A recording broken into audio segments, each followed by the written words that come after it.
आज की कहानी गलतफहमी। वो 70 साल की बुजुर्ग थी।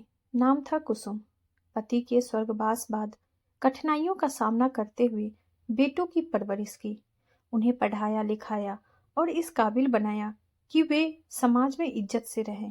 बेटे भी माँ का आदर करते, लेकिन विवाह के बाद बहुओं और बच्चों में व्यस्त होने से उनका ध्यान माँ के प्रति कुछ कम हो गया था।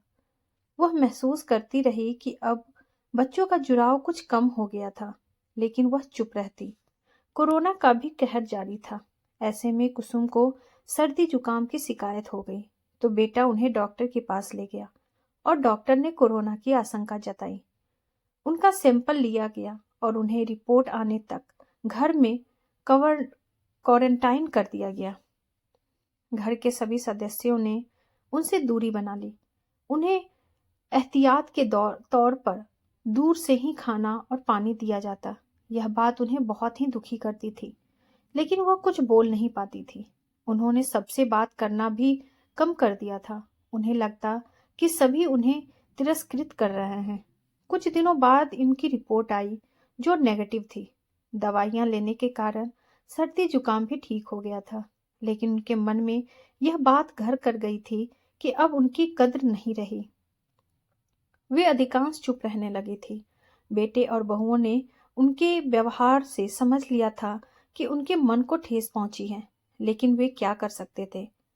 आज उनका जन्मदिन है, लेकिन किसी ने उन्हें बधाई भी नहीं दी। वे दोपहर में कमरे में लेटी हुई थी। अचानक उनके पोते राघव ने उन्हें उठाया। दादी, चलिए थोड़ी देर बाहर घूमकर आते हैं। मेरा मन नहीं है बेटा। दादी के इनकार करने पर भी वो नहीं माना। आखिर मन न होते हुए भी उसे राघव के साथ जाना पड़ा। कुछ समय बाद जब वे घर लौटे तो घर का हुलिया ही बदला हुआ था। सारा घर रंग बिरंगी दीप मलिकाओं से सजा हुआ था। सेंटर टेबल पर बड़ा सा केक रखा हुआ था और उनकी कुछ हम उम्र पड़ोसिनें बैठी हुई थी। हैप्पी बर्थडे मम्मा। बेटे बहुओं के संवेद स्वर ने सारी शिकवाएं दूर कर दी थी। उनके मन पर जमी धूल जर गई थी और उनको एहसास हो गया था कि बच्चे अभी उनकी परवाह करते हैं। और बच्चों ने भी उन्हें समझाया कि कोरोना बीमारी ही ऐसी है कि हमें इससे अत्यधिक सावधान रहना है। केक काटते हुए उनकी आंखों में खुशी के आंसू थे। आज उसे अपनी अहमियत का एहसास हो गया था।